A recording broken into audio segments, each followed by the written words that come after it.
الغرور. في أرض اليمامة الواسعة عاش رجل يدعى مسيلمة. لم يكن مسيلمة يبحث عن الحقيقة، بل كان يحلم بالتاج والسلطة. عندما رأى نور الإسلام ينتشر، قرر أن يختلق طريقا خاصا به. وقف أمام قبيلته بني حنيفة يرفع صوته مدعيا أنه نبي، وبدأ يحاول تأليف كلمات تشبه القرآن الكريم في جرسها، لكنها كانت خالية من الحكمة والمعنى ومليئة بالغرابة والزيف. جلس مسيلمة يوما مع أحد أتباعه المقربين واسمه نهشل ليسمعه ما يزعم أنه وحي. قال مسيلمة بتباه: يا ضفدع بنت ضفدعين، نقي ما تنقين، أعلاك في الماء وأسفلك في الطين. نظر إليه نهشل بحيرة، فقد كانت الكلمات مضحكة وضعيفة لا تشبه عظمة الخالق في شيء.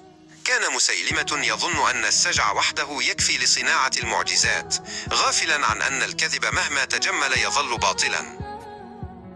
بعد وفاة النبي محمد صلى الله عليه وسلم تفاقم خطر مسيلمة، فأرسل الخليفة أبو بكر الصديق جيشا بقيادة خالد بن الوليد لإنهاء هذه الفتنة.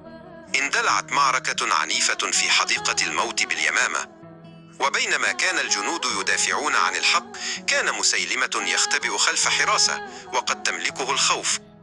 أدرك حينها أن الكلمات المزيفة التي ألفها لن تحميه من عواقب افترائه، وأن شجاعة المؤمنين أقوى من جيوش الكذب.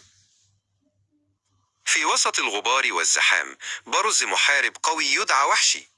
صوب وحشي رمحه بدقة نحو مسيلمة، وبالفعل أصابه ليسقط الكذاب وتنتهي أسطورته المزيفة للأبد.